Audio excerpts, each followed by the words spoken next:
another questions from Mr. Fernandez. He says, "So I'm getting my bachelor's degree in cybersecurity in December. I'm currently working on working in physical security for government contracting.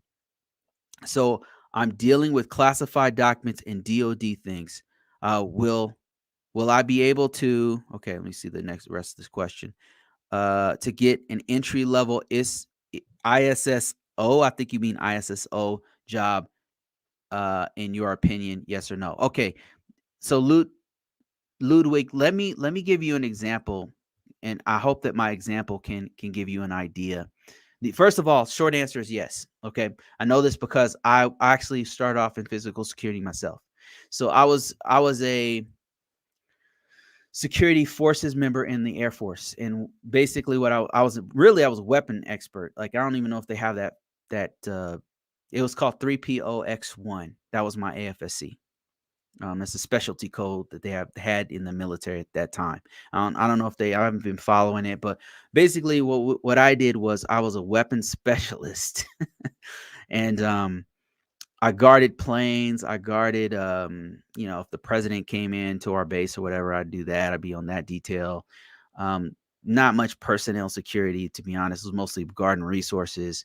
And then I also did some law enforcement. So I knew a lot about the UCMJ, use of force, all that kind of, weapons training, combat training, all that. Worked with the Army and the Marines and all branches and different countries, security people, but it was mostly physical security. And we call it cross train. I cross trained from physical security to cybersecurity. There's a lot of crossover. I was surprised to learn that. I'll just tell you a few things that are going to help you going from physical security over into cybersecurity, into IT in general. Number one, you're going to have a very sound understanding of security overall, because it's not really that much different when you get into cybersecurity. It's just a lot of more layers, and it's more complex because you got defense in depth.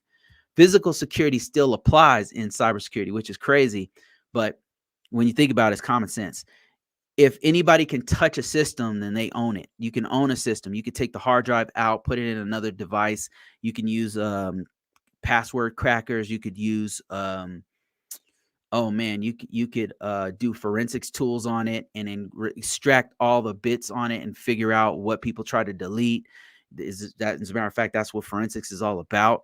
And speaking of forensics, some of the laws that pertain to you, like when you're talking about chain of custody, when you're talking about um, making sure that things aren't tampered with during the investigations, all those things apply. Um, so some of the laws still apply. What else applies? Man, physical security checks, physical security assessments, it's the concept is similar, and actually it's still used in cybersecurity. You have to still do physical security to make sure that the facility and the room that the information system resides in is protected. So that all that stuff still applies.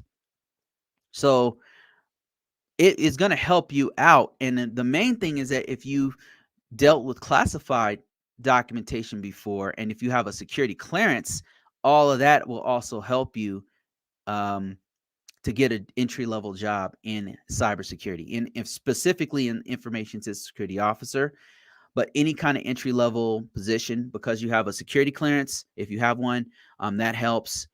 And a lot of people confuse like security. They think that if you're in cybersecurity, you have to have a security clearance. No, that's not the case. Two different things. The security, they should just call it a clearance. It's very confusing. A clearance just does a background check on you to make sure that you are trustworthy, to make sure that you don't have any criminal background that might cause a conflict of interest where you're working. Like a bank doesn't want somebody who robbed a bank. You know what I mean? Like, it's stuff like that. A hospital probably doesn't want somebody who had malpractice. It's stuff like there's certain criminal things that, not to say that if you had some kind of, you had a case on you in the past that you couldn't work in cybersecurity, it's not what they're saying. It's basically there's certain things that cause a conflict of interest. So I have to do a background check on you to make sure that there's nothing that um, might allow you to be exploited, or something that deems you as untrustworthy to do that particular job. So if you have a clearance, that really helps out a lot. If you've handled classified information before, that actually helps you quite a bit as well, because some people don't have any experience with that and they don't know how that world works. But you knowing that how that world works, that helps you quite a bit. The main thing that you need to focus on now is the technical aspect, because me going from physical security over to cybersecurity, that was the biggest challenge, is learning all the terminology, learning information technology, learning how computer works, learning how RAM, CPU, and storage all works together, learning how to protect those components of information system. Those are the main things. All the layers and the minutia of learning networks, how the networks work, how you protect those networks, stuff like that, port protocols and services. Those are the things that you need to be really focusing your mind on. The security stuff will come very naturally to you. So the answer to your question is yes, it will help you to get an entry level job when you get that bachelor's degree. Only thing I would recommend that you do while you're in school, and this is what I tell everybody, is try to get experience if you can, hands-on technical experience if you can. That means if you're whatever college you're going to, or if you happen to be in the military or wherever you're at, try to get hands on. Like if you see we call them work group managers fixing a computer, ask if you can help them out.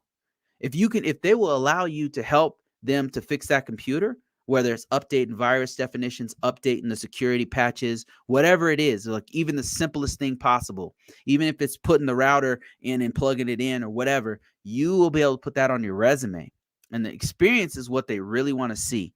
A degree is great, certifications are great, but the experience is what they really want to see.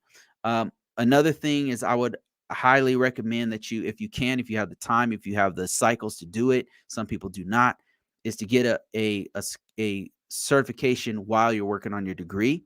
Degree takes a pretty long time, and sometimes the degree helps you to get the degree. If your college or wherever you're going to has a degree, a certification program, I would go ahead and take it. It's not a waste of your time, especially if you get the CompTIA, any of the CompTIA ones, if you get any kind of cloud certification, if you get any kind of networking certifications, those are all going to help you out a lot on your resume. So I hope that answers your question. Okay, I've got another question here. It says, Mr. Fernandez says, and I'm a Security Plus certified. I'm Security Plus certified, but I don't have the most experience with physical hardware. Okay, yeah. So yeah, that's what I'm saying is like, go ahead and get as much experience as you can with any aspect of information technology. At this point, since you're new, anything will help you out. Like whether it's help desk type stuff, whether you're updating, like I said, virus signatures, the reason why I keep bringing those up, because those are kind of the simplest things that kind of come up constantly over time. Like you've probably done it before, you just don't, it's something we do often, so often that we don't even think about it, but that is something you can literally put on your resume. You just need to know how to articulate it. And speaking of articulation, just to do a little transition here, I'm working on a book right now, a new book that's going to tell you how to actually break down a resume, how to. I have a course on this already, so if you're interested, I'm not trying to cram anything down anybody's throat or anything, but I'm working on a book that's a lot cheaper. It'll be about $20 or something like that. It'll have downloadable templates. It's essentially this right here. This course right here is something I've been using for a long time, and because of this, I haven't been without a job. I've this thing works, like this process that I've been doing. Basically, all I did was to say, okay, how am I getting all these jobs? I literally get like 10 offers a day between LinkedIn, messages on LinkedIn, emails, calls. I'm literally getting anywhere from, it's not as much as it used to be before COVID. And now we have some kind of a downturn in the economy. So it's not as many as it used to be, but it's at least 6 messages a day I get for different jobs. And I'm just constantly getting inundated with these opportunities. And so all I did was I condensed exactly how I'm able to do this into a course. And I'm going to make this into a book that tells you how to articulate your any kind of security, cybersecurity experience into a workable template that is marketable to employers. So that is what I'm doing, and it's coming. I'm working on it. I actually finished the first draft. I'm getting it edited right now as we speak. The first book is going to be a 3 to 4 book series where I'm going to break down not only how to market your resume and not only how to create the resume, not only a template so that you can use my as a sample and other people's resume as a sample, but I'm also what I'm going to do is expand it out into other books that tells you how to get remote jobs, because people ask me about that a lot. And I'm going to do one where it's talking about the different categories of cybersecurity, because that's something I found that people, the questions that they ask, I can tell they don't really know that there's different aspects of cybersecurity. So that is what I'm doing. Mike says, I bought this course from you. You need to update it. Oh, okay. um, yes, updates are on the way. I'm working on a whole bunch of stuff right now. So that's when I'm not on these calls. That's what I'm doing. Um, okay. If there's no more questions, guys, I'm going to call it quits for the day, and I'll see you guys next time. See you on the next one. Thanks for jumping on this one. Thanks, Mike, for all your questions. Appreciate it. Um, Appreciate all the questions. And thanks, Mike. Thanks for the update, Mike. I will get on that. I appreciate you. Later.